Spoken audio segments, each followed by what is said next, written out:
All right, recording All has right. started. So, Jamie, thanks for joining us on Coach's Corner. It's going to be great to pick your brain for the next however long this rolls for. First off, I've got some exciting news to tell you. Yep. Rust Valley has another season coming out this month. We've got some tally to watch. If no one here knows what Rust Valley is, I encourage you to watch it. Rust Valley Restorations. I think they're our sponsor for Coach's Corner. I'm speaking to Avery about that, but yeah, awesome. It's the best show it's the best show ever. Please watch it. It is. It's a ripping show. So, mate, I think most of us here in this room know who you are, but I'll just give a brief introduction. And you want to add anything? You've been rocking this industry now for 10 years.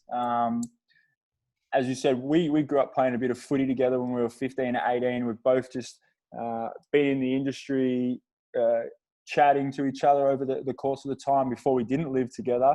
You were at Sweatmaster, and then Smith Performance Systems came about. I still rock the T-shirt every now and again. And then you went over to America and you came back, and within a couple of weeks, bang, you opened your own gym, and you're now running one of the premier powerlifting facilities and educational facilities in what I would say Melbourne, and probably pushing for that Australian title now as well. So we're going to pick your brain today. Coming into the industry, who was your biggest influence? Well, firstly, thank you for those kind words. I do appreciate that.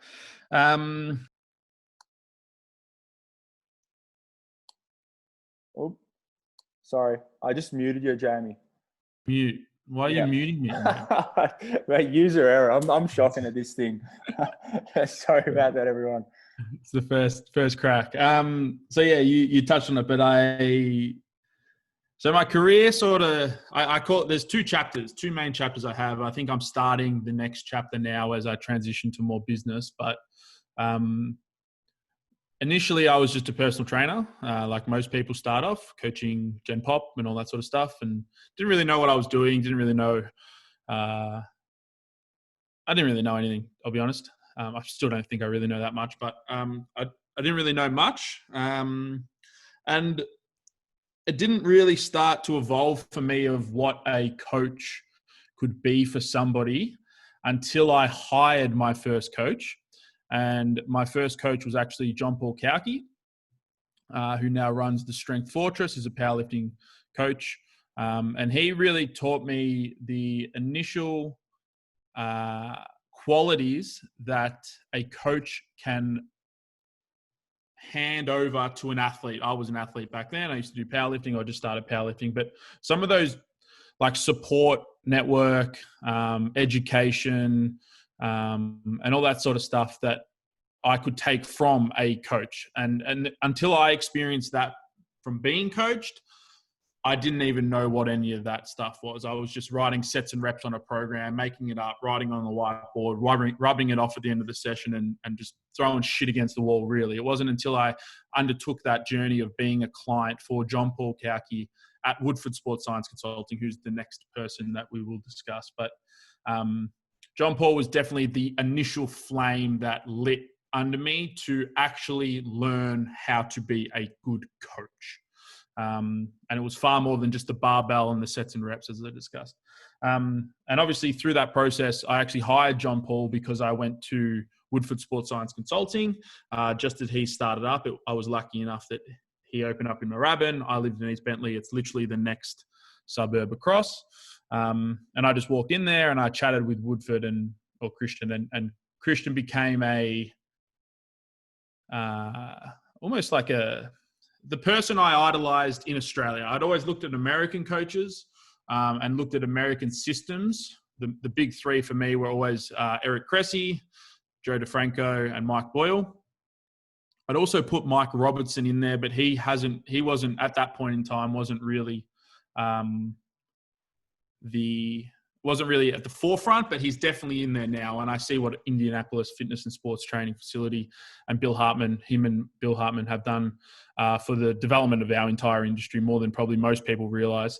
But the big three for me were Cressy, DeFranco, and Mike Boyle. And they were the ones that I had always seen as, why is this shit not happening in Australia? Why are these guys, they've got careers.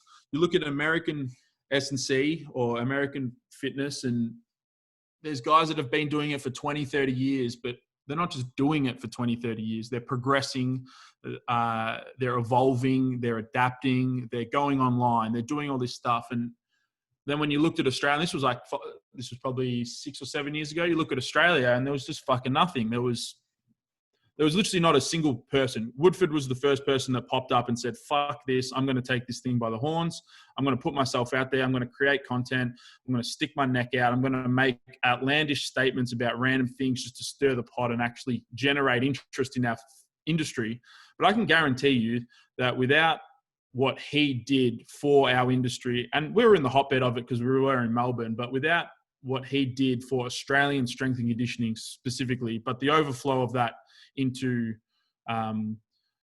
performance-based facilities and understanding and education of what you can impart on an athlete, and the systems of building a system of coaching, which is something that we will get into today for sure. But Christian was the first person to do that. And he knows I don't agree with a lot of the things that he does and says from a personal standpoint on social media and things like that.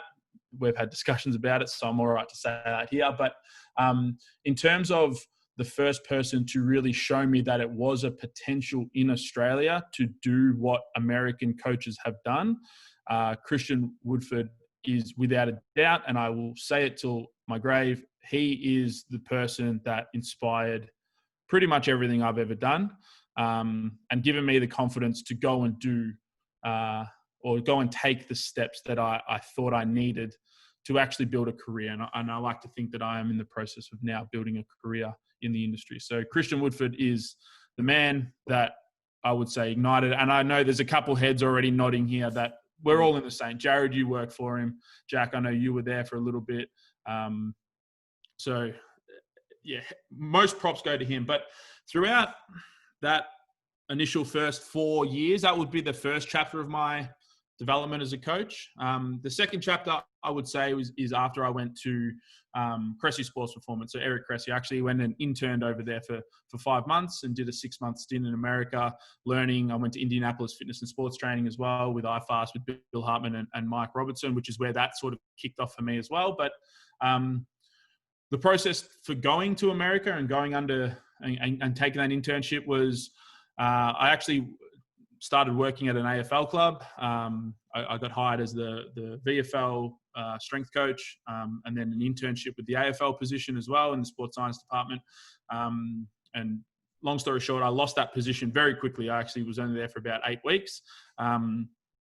I actually got fired from an interning position because apparently my personality was a little too strong for their department. I don't know what that means, but I got moved on, and I saw from the inside that the glitz and glamour of elite sports sector is not actually the glitz and glamour. It's really just a fucking piece of shit. And I wouldn't recommend most coaches go down that path unless you are incredibly driven to work in that environment. Yeah, look, once you start to... Can I jump in there? Because that's a controversial statement that you've made, that the elite sector is like that. And look, I've never worked in the elite sector myself, and it was purely a decision. But can you evolve that statement that you made a little more? And that's probably where you were heading. But where are the biggest parallels that you see as young coaches who come through? Because you mentor, you educate a lot of young coaches, but I'm sure a lot of them have wide eyes and go, I want to work in the elite sector. I want to work at an AFL club. I want to work with the pros. What are the biggest parallels you see with being in charge of your own, creating your own system and creating your own training model, as opposed to being a part of a system where like an elite sector? Well, I will say that firstly, my exposure there was very limited, very, very limited. I wouldn't say that I was ever an elite sector S&C coach. I was exposed to it for a short period of time. But the bureaucratic nature of the business of elite sport is always going to be the driving factor of your career. It's going to be you're at the mercy. So a common thread within our industry is that S&C, elite sport S&C, is devalued. There's not enough money. Why do these people throw up internships that expect 4 years of experience in ASCA level 1 and level 2? You need 3 years of fucking elite sport. You need a high performance master's degree, and we're going to offer you $200 a week for a 36-week program. And the common thread is always, it gets thrown out, S&C in Australia is devalued. And I do not agree with that at all. S&C in Australia is valued exactly as it is valued. It's not devalued. We, as the coaches, put a higher value because we know the impact that we can have on athletes and all that sort of stuff, and improve strength, power, performance, fucking decrease injury risk and all that sort of stuff. But economics don't work that way. It's not just in a free market where you can you can generate your own prices and charge what you want for your services.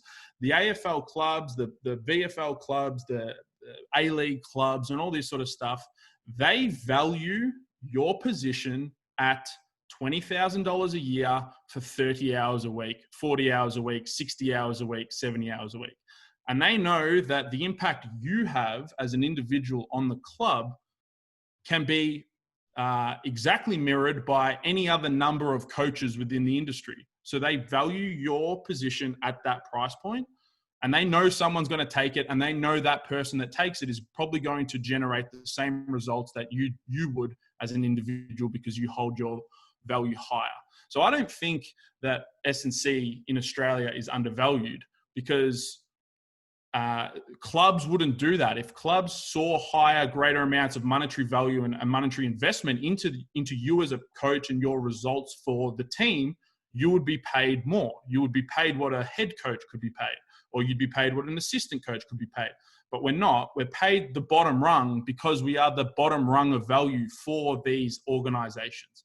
And that's always going to be the way it is because I think it's the college sector in America that drives the whole thing forward.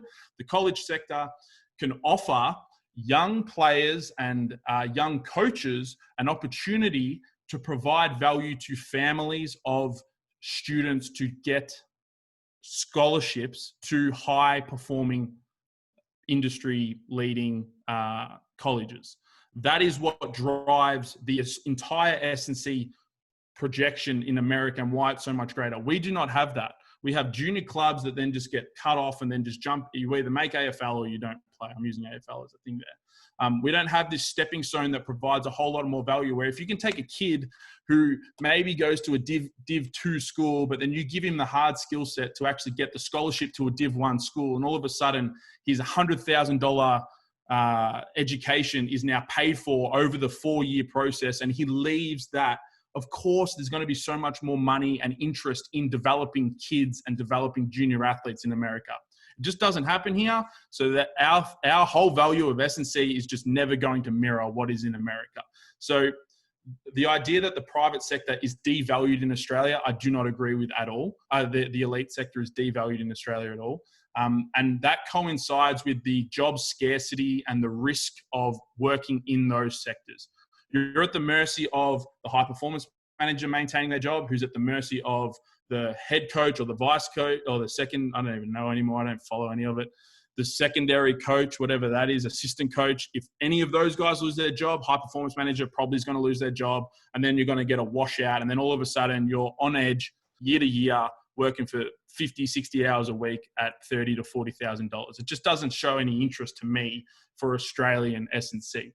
Not to devalue your goals. If that's what you want to work towards, go for your life. If you talk about valuing S&C, you just have to look at the private sector and the growth of the private sector. You need to see the amount that a good one-on-one coach can charge in our industry for developing qualities like speed, what you guys are doing with the speed project, Jared. You look at Woodford, what his one-on-one rate is. You look at us at Strength Culture, what my one-on-one rate is, or any other the Athletes Authority up in Sydney, what they charge for sports development and all that sort of stuff. That is the value of S&C in Australia. It's private sector. It's driven by individual influence that you can create within a system of coaching and a brand and brand awareness and all that sort of stuff. It is not in the elite sector. That would be the long way around it. But I totally agree with you. I think the elite sector is just a massive ladder climb. You're just endlessly climbing the ladder, and there's always someone who's been there for a little longer in front of you, and you're just waiting them to fall off the ladder. And you hear stories all the time, like somebody's done 3 years at a VFL club, and then an ex-AFL player takes the junior performance position at an AFL team, and you're like, what the fuck is this, man? Like it's a club. It's a club there, and look, we're not discouraging anyone. I don't want anyone to listen to this and say that we're discouraging working in the elite sector, but we significantly see the value of working in the private sector. And that's what this conversation is based around. So what you said Christian Woodford was your influence of getting into the industry and the biggest influence of your development, but your specific training model, what was some of the defining principles that govern that? What's your coaching philosophy, and how's your training model changed over the 10 years that you've been coaching? Yeah, so that's sort of how we got into that discussion. But I got fired from the AFL team. I realized elite sector is not where I want to be. It's not where I want to see my career. So I spoke to Christian. I said, what do I do? He said, go to America, do what I did. Christian worked at a college over there. He was like, who do you look up to? What are the coaches? The two that stuck out the most were Mike Boyle and Eric Cressy. It just so happened that Eric Cressy's mentorship cutoff was quicker, a sooner date than Mike Boyle's, and I applied for Eric's, and the turnaround was pretty quick for me to get into that, and it was accepted. And then that was the second part of my main development as a coach would be interning under Eric Cressy, and that is the development of Melbourne Strength Culture. I'd always seen the American systems, the private industry, the growth, the potential of what a good system of coaching could be. And then I flew over there and I was in the oven for 5 months of working 30 hours a week, face-to-face with high-level baseball players, guys I didn't even know who they were, but they were worth hundreds of millions of dollars. They were on contracts worth fucking who knows what, Cy Young winners, which is the equivalent of like a Brownlow medalist over here. And it was just a fantastic experience for me to see, like I parallel it with, I saw the inside of an AFL S&C position and I thought this is terrible. But then I saw the inside of a private sector facility and I thought this is incredible. These guys have such big impact on their athletes. They have such good development systems for junior athletes and new guys coming through the ranks and all this sort of, and it was amazing to see. So that would be the main driver for what I then built for Melbourne Strength Culture. From a training model perspective, I know that Jared, you've been talking about training models a lot at home, and I've actually been thinking about ours. And like, if I had to like elevator pitch it, I'm not sure how I would do that with our training model at Melbourne Strength Culture, but it's centered around education. That would be the main thing. It's not just for coaches; it's the education of the clients as well. And the biggest probably defining factor of what we try to do is we don't want a handhold in any capacity. Melbourne Strength Culture is not a hand-holding, spoon-feeding facility. We don't care for that. I don't want my career to be that. It's why I don't do one-on-one coaching at all anymore unless somebody really, really needs it. Either they've come into state and they're doing something like that. But for the most part, our business model is semi-private because we don't want to handhold. We don't want to rely on one-on-one sessions. We don't want that to be the crux of our business. We're RPE-based driven because we want to teach our clients to learn the skill set of choosing loads, selections, and all that sort of stuff to build that skill set. The end goal for us as coaches and within our training model is to make ourselves redundant. So we want to educate and impart as much knowledge as possible to our clients so that they can ultimately walk away at some point. Hopefully they never walk away and they enjoy the facility and see the other value in the community of strength culture. But the end goal is for a client to never walk away and have to hire another coach to learn new things. That's not what we want. We should be able to impart the knowledge to them that they can go and start to do this stuff themselves if they wanted to. Most people don't, though. And we work in a copycat industry. Like, there's nothing we've really done that hasn't been done before. No. So, and what would you say are some of the common mistakes you see from young coaches? I think a lot of errors early on in careers, it stems from a place of insecurity and not thinking that you know enough, or not believing in yourself, really. And a typical example of this is, and we've all probably seen it, we've all probably done it ourselves. I got flamed for it in my first 2 weeks at Cressy when I was working over there. And it's a typical thing. Like, they're like, all right, I need you to teach this 16-year-old how to do a push-up. And you just verbal diarrhea all over this kid, like 600 cues. You're telling him fucking do this. You're using anatomical terms. You're telling him blah, blah, blah. And this kid's just looking at you like, what the hell is this guy on about? But all of that projection of, I need to tell you everything all at once, is just insecurity. It's like, I need to show this guy how much I know. I need to make sure that I make a good impression and that I know all of these certain things about the pec and how it works on the humerus and blah, blah, blah. But in reality, all you really need to say is, hey man, watch me do it. You just do it. And then the kid does it and you fix one or two things and then you just walk away and let him do push-ups by himself. Like, that's all that really needs to happen in that exchange. So I think the biggest error with most young coaches is exactly that, but extrapolated to everything. They think their social media content needs to be fucking all this random crazy shit, when in reality, just telling people to, hey, maybe hold your breath on the up phase of a lift, you might be better. Like, that's literally the piece of advice that may get somebody to lift a little bit more weight. Or, hey, if you stack your pelvis under your rib cage, you'll feel your abs more. Oh, crazy. Most people like feeling their abs doing things. You don't need to talk about all this other random stuff with content. When you're coaching people that probably don't care about the minutiae of the Krebs cycle and all this sort of shit, or whatever the new thing you learned at uni that week was, they probably just want to learn how to lose 2 kilos. Hey, if you stop eating this, and this, and replace it with some of this, you probably change your energy balance and you'll be fine. So I think the biggest thing early on with careers is, but everybody has to go through that development anyway. So just being a bit more critical of what you're trying to do and portray. But it is a process that everybody needs to go through, much like adolescence, this turbulent time where you don't know what's going on. In order to become an adult, you have to transition through that random rough patch where everything's up in the air and you don't really know anything really, but you think you do. The old Dunning-Kruger dip needs to occur at some point. And I'm hopeful, I'm sure these guys, everybody sitting here has gone through the Dunning-Kruger dip for your career, because it's a humbling experience to turn around and be like, what the fuck have I been doing? It just goes back to keep it simple, stupid. Like, these things have been around for years and years and years. We don't have to try to reinvent the wheel. All right, so that's for young coaches. What about for coaches who are spinning wheels in their career? They've been doing it for because I experienced this myself. You're in this gig for 5-6 years and you're kind of spinning wheels. You haven't identified your target market. You haven't identified your niche. What would you then suggest for the coaches who are in this position in their career? Yep. So if you talk about, from my own experience, again, the 2 chapters that we've already discussed, there was the pre-Cressy chapter and then the post-Cressy chapter. What I saw when I went to Cressy is that the entire journey of an athlete has been laid out.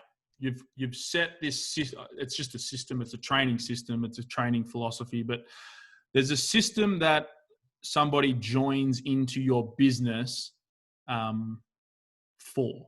There's an outcome they want. When we discuss Cressy sports performance, generally it's pitching performance mainly, but baseball performance or sports performance in general. When they come to strength culture, it's mainly strength, potentially body composition, but it's to get stronger. When they go to you, Jared, it's to build athletic qualities. When they go to Chris, it's to learn Olympic lifting or whatever it is. Like, the end goal is the same for every client that comes within our facilities. And that is because we've built that niche or that target market surrounding what we're trying to create. And that doesn't happen overnight. You can't just say, hey, I want to become this person, and it just happens. Like, I'm sure Chris, who runs a fantastic Olympic lifting facility, most of his athletes, yeah, they enjoy Olympic lifting, but most of them are probably classified as general population who just have a keen interest in lifting barbells over their head. Like, that is what the umbrella group for Chris would be. Although Chris's marketing is Olympic lifting, we're Olympic lifting coaches who will help you develop Olympic lifting and all this sort of stuff, you just generally catch a little bit broader of a general population market. The same with us. Yeah, we promote powerlifting till the cows come home, but most of our athletes, most of our clients are just general population that enjoy strength training. Jared, most of your clients are probably ex-athletes that want to continue to build those athletic qualities, even though they don't give a fuck if they're playing Division 3 football on the weekend. They just enjoy the process of training. So developing the niche, and a big misconception with a niche is that you only should service that specific avatar of a client. Not quite. It's probably that you should be targeting your reach and your marketing and your content and the evolution of your system towards a target client, but be open to working with people that are in that general direction. And the client avatar that we have at Strength Culture is actually people that prioritize strength. That is it. We don't care if that strength happens to be dumbbell pressing or if it happens to be more arm-based training than fucking leg-based training or squat. They don't like squatting, but they love deadlifting. As long as when it's a rainy day on a Thursday afternoon and they say, oh, should I go to the gym? Training and strength training is the priority for them, not sitting on the couch. That is what our target market is. It just so happens that powerlifting is a fantastic vessel for that. So I think one of the big things that most people need to identify is who is the target market that you're working towards, and building your system, your entire training system. So it doesn't matter if someone comes in from day one of their journey of lifting weights, or day 3 years in where they've got a 200 kilo squat and a 200 kilo deadlift. I'm using us as an example here. It doesn't matter at what point they enter your journey. There's a place for them to develop towards your golden avatar, your archetype of who the end product for your business is. But not in the same vein, not being closed off to working with just general people that like that quality as well, because that's where most of our actual private industry resources come from. So it's your ability for people to fall under your system, but then you have subsystems that branch off through this. And look, I love the terminology you use, and I've stolen a lot of it throughout just listening to you, which has been great. We're going to switch gears now and go into. I just want 3 answers from you here. What is one piece, if you had to give one piece of professional advice for someone, what would it be? Hire a mentor, without a doubt. Find a mentor. If I think about my development as a coach, my first mentor, John Paul Couchy, I paid to be his mentee. I paid him to be my coach. There was Christian Woodford. I used to do unpaid work for Woodford, run a couple sessions with him, go and shadow him, do all that sort of stuff. So it's not always monetary value, but just spending time. I like to think about it ego stroking. When a young coach comes to me and says, hey, I want to learn from you, and they want to shadow and ask questions, that's a good ego stroke for me. It makes me feel good. Like, I like that. That is the monetary, that is the value exchange there. When I talk about like Eric Cressy, my next point of development, I paid to do an unpaid internship. I spent 6 months overseas to go and learn these systems and learn these processes and actually go through that structure. To be immersed in it and actually do it. It cost me nearly 20 grand, but that 20 grand has come back 7 million times fold over the past 5 years with Strength Culture and now what we're doing. And that's all things that I learned through that process. I now see it with the guys that come to me for for mentoring, and whether it's our in-person internship or now our coach development program online, but the growth that they see in such a short period of time is because you're around somebody that has gone through and made the same mistakes that you've made or you're going to make before you even make them. They know that. So going through that process of finding a good mentor, and don't be afraid to change. Like, try different people, ask the same question to 5 different people and see what the different answers are. Like, everybody's going to have a different experience and a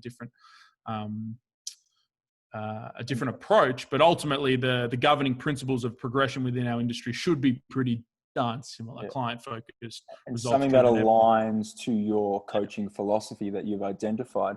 But also, with that mentoring kind of aspect, can you discuss the great advantage that people get within, because you've done a few yourself now and you've run a few groups as well, but the networking that happens in these programs, like, that's probably one of the biggest avenues, isn't it? I think that's the cherry on top for all of these sort of programs that people jump into. I know for myself, my industry friends, the closest people that I have in the industry that understand me and understand what we're doing, but I also understand them the most, are the initial people I met at the first 12 months at Woodford Sports Science Consulting. It's John Paul Cowkey, it's yourself, Jared, guys like Lyndon Purcell, James Russell, or I knew James Russell previous to that, but we reconnected there as well. It's those sort of relationships that you make through those processes that often are the cherry on top in these programs. But that's on you to go out and build those relationships. You're not going to just randomly create a good network because you've been around things. You see a lot of coaches sit with their hands in their pockets, not get involved and do all that sort of stuff. Young coaches, when they're in those opportunities, weekend courses are another good example of that. You should be using these people in this group are you. They may not look like you. They may not be in the exact same position in their career or their training philosophy or model, but that person is you. You're looking at a mirror. You're sitting in a room with 30 people at a fucking lower back conference talking about the most boring disc pathology thing ever. But everybody in this room has paid the same price to sit in this boring lecture at the same fucking time with you. These people are you. Speak to them, ask them questions, learn about them. What are they doing? How can you learn from them? How can they learn from you? Exchange ideas, exchange values. But that's an active process. And I think that's where a lot of people make the mistake. They're in these environments where the answers are all around them, but they're not actively looking for them. Just showing up isn't enough in those situations. And I know we've discussed it with online mentorships, but the same thing happens there. Like, you can start a Facebook group and then a Facebook chat with 3 other people in the group and bounce ideas and try to learn together.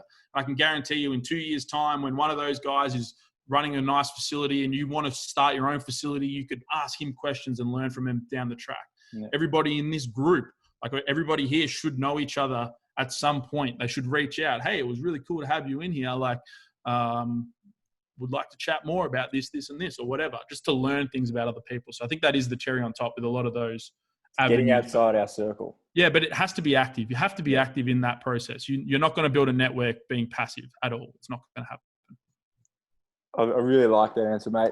Next question, and I want it to be specific for coaches. What is training advice you would give a coach, a young coach? Well, yeah, get a mentor, get a coach yourself, go through the process. That would be number 1. Number 2, I think anatomy, learning anatomy is the most important language that not enough coaches have. At the end of the day, we sell movement. Yeah, we may sell the experience of movement and building confidence and all that sort of stuff. But we prescribe movement. We prescribe squats. We prescribe lunges.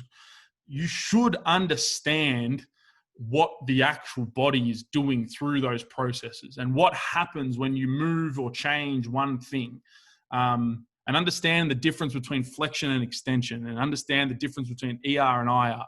I don't think enough coaches or young coaches put enough emphasis on anatomy and the language of anatomy, because at the end of the day, that is what we're actually doing with our training prescriptions.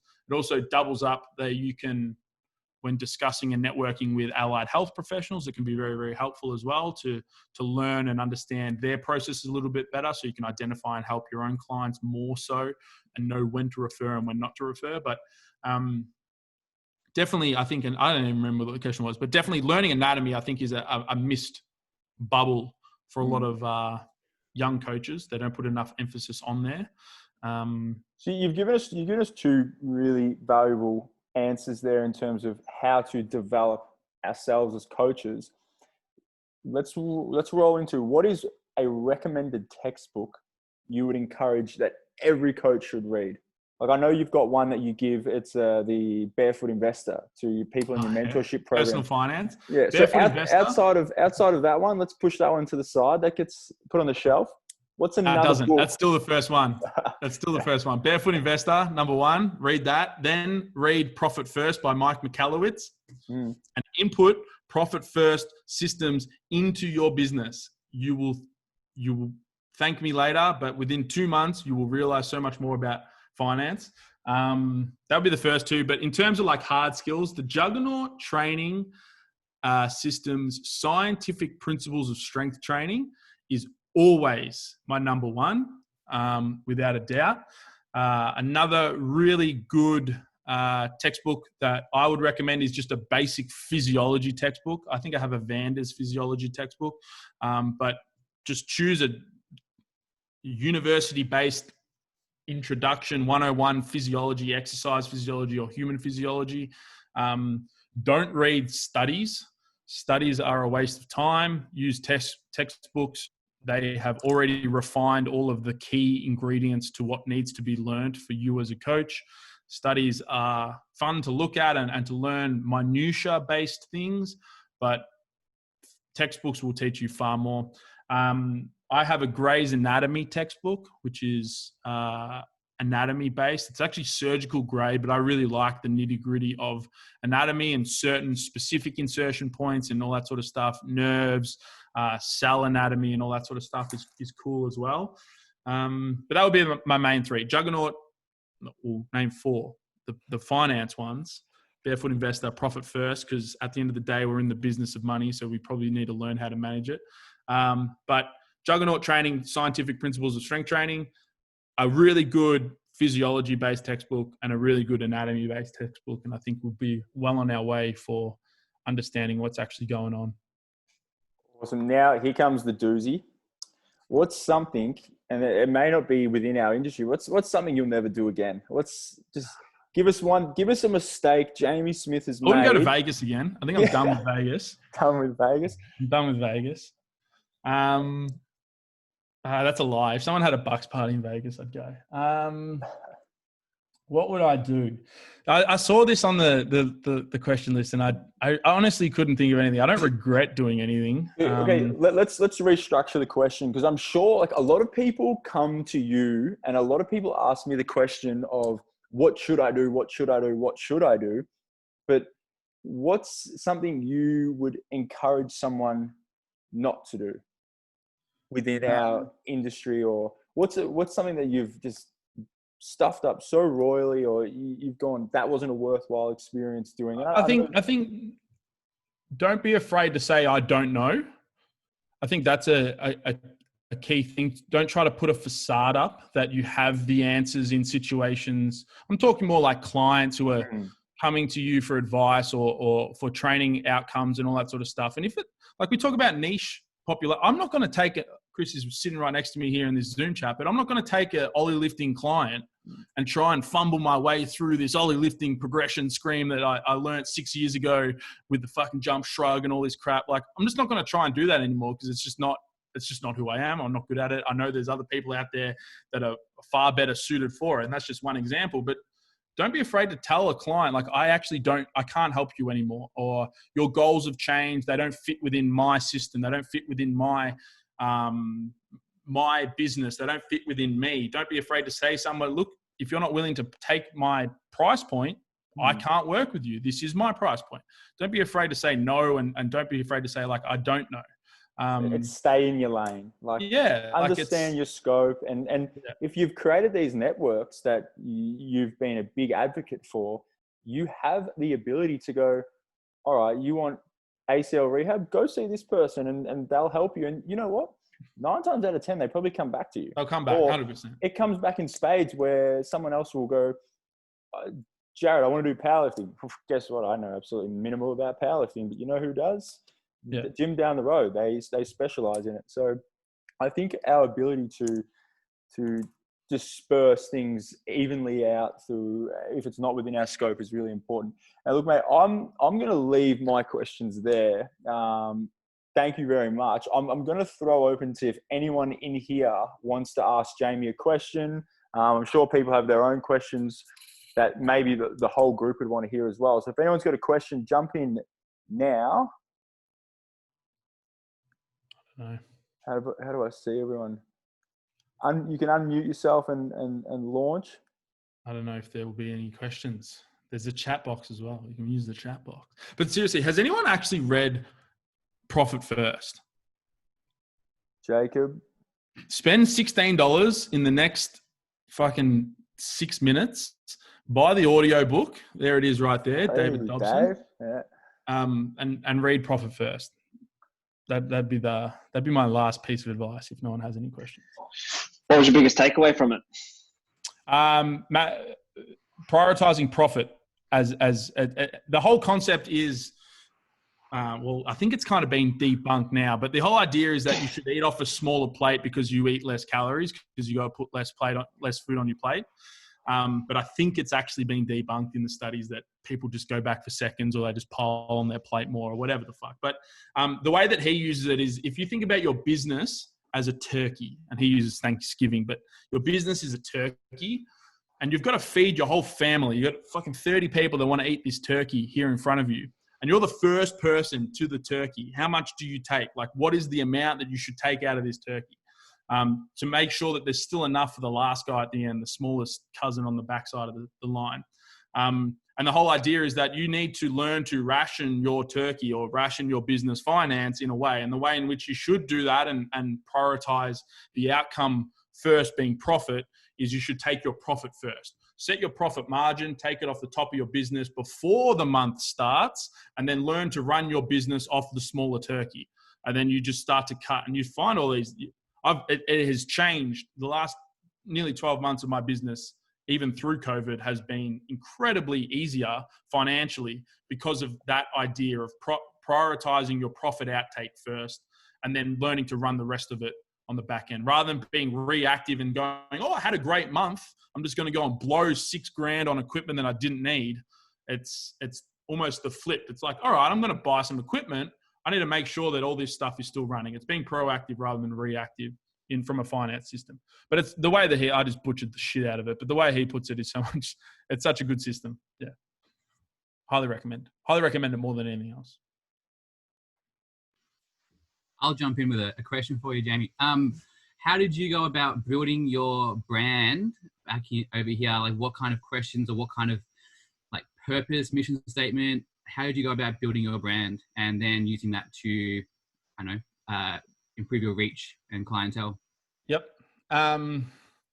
So we've had it on our website since day dot. It's still there. It's changed a little bit. We had two sort of things that is what strength culture is. Number one is strength is the foundation for everything. We really do believe that. You build strength as a quality, you'll probably improve every other aspect of your physical well-being. And then number two is your environment is everything. That's the culture side of things. Is you become the people you're around, you become the environment that you're in. So strength culture is prioritizing strength within a supportive environment. So that's always been our sort of mission statement, so to speak, is to get people strong within that environment. But that was never such a hardened thing that we had set out to create. From a mission statement sort of point of view at the onset, it was more so what are the qualities that we're trying to pass on? Again, when we discuss my influence from John Paul Kauke, the way he made me feel as an athlete is the way I want my athletes to feel from me. It's support when it's needed, but it's also not I'm holding your hand and messaging you if you're not messaging me and all that sort of stuff. It's those sort of qualities that I'm trying to pass on as a coach, which is really important for us from the start. And we don't want to lose that as strength culture grows. I'm not saying that it's going to grow to like 6 facilities or anything like that.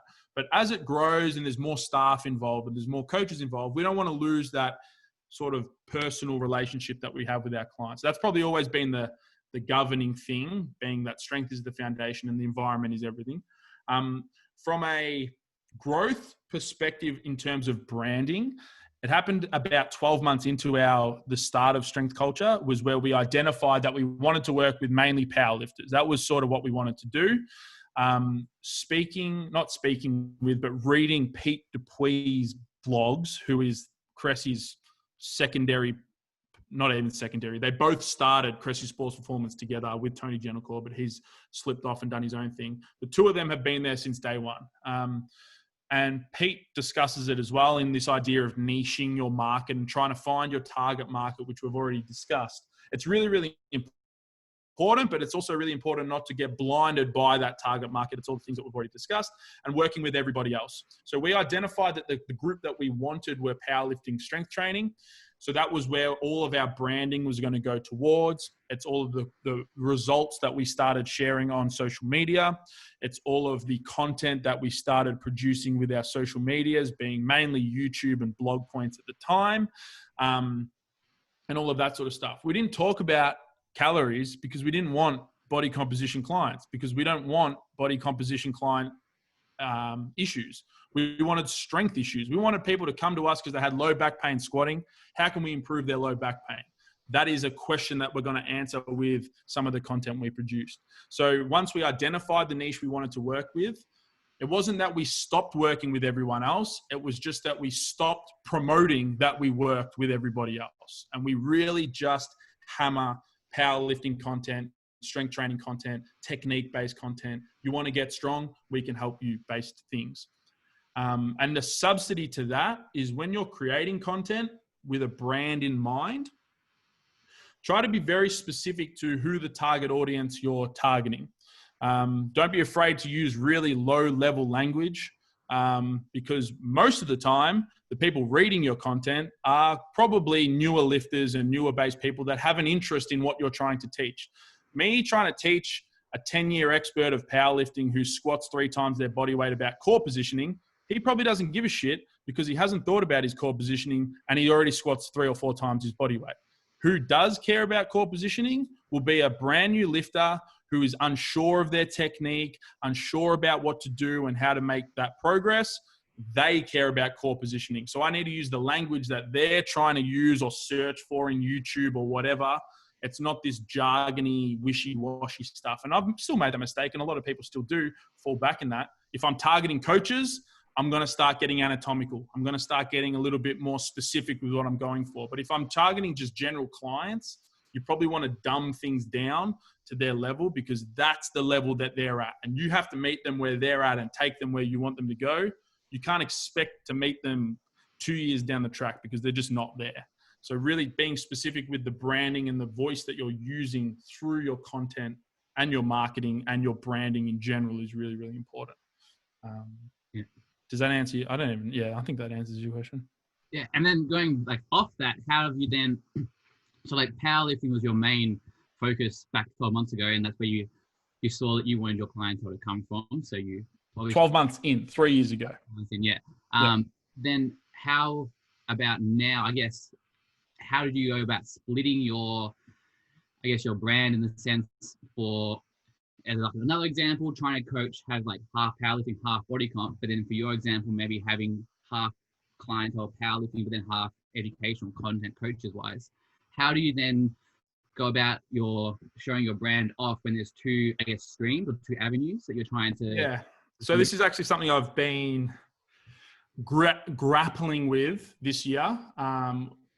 With the success of the online coach development program that we have put together, it has become very apparent to me that I have a viable second business that I can create. And that is pure education. It's just education-based thing for young coaches. We're targeting younger coaches first 3 years of their career with it.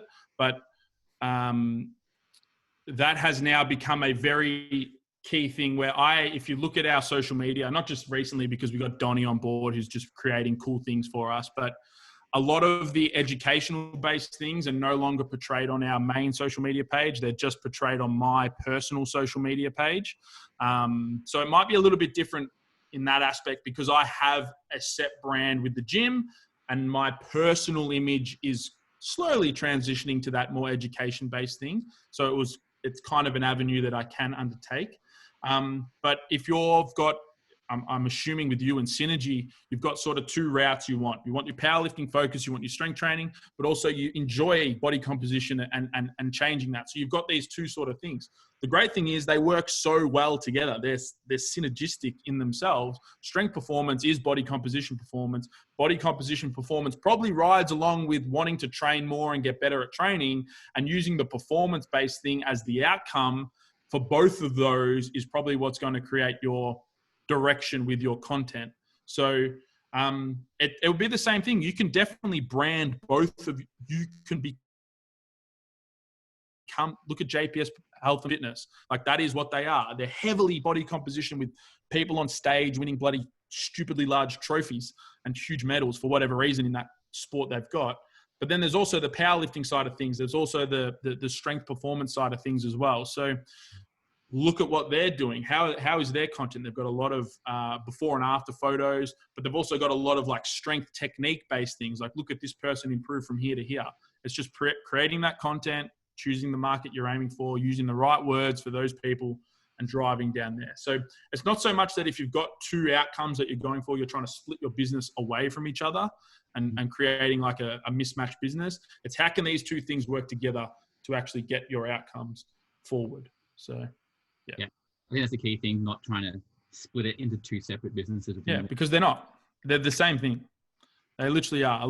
There's a lot of a Venn diagram. There'd be a lot of a crossover between the two. It's not like you're going after junior athletes and 55-year-old body compositional businessmen. Like that's just not.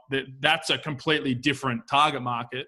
But you're going after body comp and performance. There's a lot of crossover there that you can, and a lot of the content can be slightly shifted in either direction. So you can maybe run it for 1 month over there and then shift the wording and go the other month over there potentially or however you want to run it. But yeah. Yeah, brilliant. I'll stop chewing your ear off. Let someone else have a question. No, that's all right. Jamie, your vision for strength culture, when you first sort of envisioned where you wanted the business to go, when you went over to the States and mentored under Cressy and stuff, how has that changed over the years? And do you think your vision for your business should be sort of flexible and pliable, I guess, as you develop or as you progress over the years? Definitely. So the initial thing was I wanted a Cressy 2.0 in Melbourne. I ran the exact same pricing structure. I ran the exact same business model. I ran the exact same training options. I ran the exact same gym layout. I ran everything the same. I literally just copied Eric Cressy Sports Performance, Massachusetts, and made a small version in Melbourne. And I realized very quickly that we didn't really care for athletic athletes. Not that we didn't care for them. We didn't really want a whole bunch of athletes. Australian athletes are quite seasonal. They'll come for 3 or 4 months, then they'll stop. They'll have their summer off and they'll start again late Jan. I'm sure there's already nods going along. Unless you get a really individual athlete, I'm thinking like a tennis player or a high level specific sport position, maybe like a midfielder, maybe like a pitcher, maybe something like that. Those guys may do the whole year round because they see the potential in it, but most general population athletes don't really care. The general pop that play a little bit of sport on the side. So they're quite phasic with there. So we realized that this is not really a business model that we wanted. So it started to evolve for us after maybe, that first 12 months where we realized the seasonal athlete is not really what we want. Maybe it's more gen pop strength training that is a little bit more consistent through the year, which it definitely is. And you can see that visually by the size of the turf in Melbourne Strength Culture. It went from half our gym being turf to the first evolution was cut the turf shorter. Then the next evolution was let's put some equipment underneath the basketball ring that we have set up here. And then all of a sudden the turf got cut in half. And now we have a 1 meter track that's like 12 meters long just because my mother likes to do prowler pushes on them because it doesn't hurt her knees. That's probably the only reason why it's still there. So the evolution has very quickly gone from turf-based to rubber-based to heavy lifting to machines, and now that's where we're at now. We've got leg extensions, we've got leg curls and all that sort of stuff. So definitely don't be afraid to let it evolve. But also, if it is changing, if things are going in a different direction and it's a positive direction, I'm thinking now with Jared, with this speed training thing, like if that's doing really well, like maybe I need to give this thing a little bit more oxygen. Maybe I need to spend more time over here. Maybe I need to delegate some of those other tasks and some of those other athletes away. This is for me right now. My coaching list 18 months ago, I had like close to 50 clients that I was working with in my online book and in the gym. And they were the guys and because I was so involved in coaching, I was like, nah, these guys need me. They need my blah, blah, blah. It was egotistical. Most issues in business that always stem from egotistical things. But I thought I was the best fit for all these people. It wasn't until I started to hire 2 other staff members. I probably wouldn't recommend hiring 2 at the same time, but I pretty much hired 2 staff members to build them up at the same time and start to delegate those clients. My list is now 17. I think at the back end of COVID, I'll probably be under 15. My business is bigger than it's ever been, and I'm doing less than I've ever done within the business itself. And that is by giving that process oxygen. It's allowing that to evolve in that direction and let these new staff members take over. And actually putting effort into the things that are growing is really, really important. So if you're training a niche, then all of a sudden, it may not be what you originally thought was your main niche, but then you start getting really good results with like 50-year-old women. 50-year-old women start coming in by the truckload into your business, and you're nailing the results. They're enjoying the training. You're getting you're enjoying the experience. Yeah, it may not have been your target niche at the start, but if that's where it evolves into, why not let that ride? Let that roll. Like, let that go. Like, don't be afraid to stifle yourself because of what your original ego wanted it to become. So for us, it's definitely evolved. I would say it's now evolved to the point where I need to split the education thing away so that it doesn't confuse the branding and the marketing of Melbourne Strength Culture, because I think that's what was happening. We got to a point where we had more intern leads than coaching leads. And that was a bit of a, what the fuck has happened with my gym? Why are we not getting coaching leads? Why are we not getting strength trainers that want to come and train in our business? Why am I getting 30 across a 6-month period? I'm getting 30 keen interns and can only take 5 of them, whereas we've only had maybe 15 really good leads in the gym in the last maybe month or 2 months. Like, what's going on here? Like, and then I looked at the branding. I looked at what the content was producing. All I was talking about was assessments and anatomy on their main page, and it was blurring our thing. So it got to the point where now it's changed again. And what do I think strength culture would be moving forward is strength culture is a gym. My educational side of things can't be involved in that. Strength culture needs to be a physical gym, a performance facility for strength training and powerlifting. So it's evolving again. But yeah, don't be afraid to let things evolve just because you had the initial view of what it should have been or what you wanted it to be. Because the evolution is what makes it fun. I think that's important, especially in the sports performance side of things. Like, people always have this vision of opening up, the perfect sports performance center where we only train elite athletes and you get the best of the best. And then, you quickly realize that that's not really feasible, especially long-term and not in Australia really. Like, we can, set up the perfect facility with the perfect systems, but if the need's not there, you need to be a little bit, I guess, fluid in your vision and where you want to go. So yeah, thanks. Definitely. That answers that. Definitely. If your goal is to work with elite athletes, I wouldn't say it very often, but you probably need to rethink your goal. Like it's just not it to only work with elite athletes. It's just not going to happen. Like I went to at Chris's Sports Performance. People won't see this because it's generally not portrayed on their social media, but 75% of their clientele are under the age of 17. It is literally all juniors. Their entire business model is juniors. And then they've got this upper echelon of like 150 pro pitches that they promote the hell out of, and they do all of that. But walking there, I was literally for 5 months teaching 15-year-olds how to goblet squat. Like that was it wasn't even goblet squatting because they don't really squat, it was split squatting, goblet split squatting.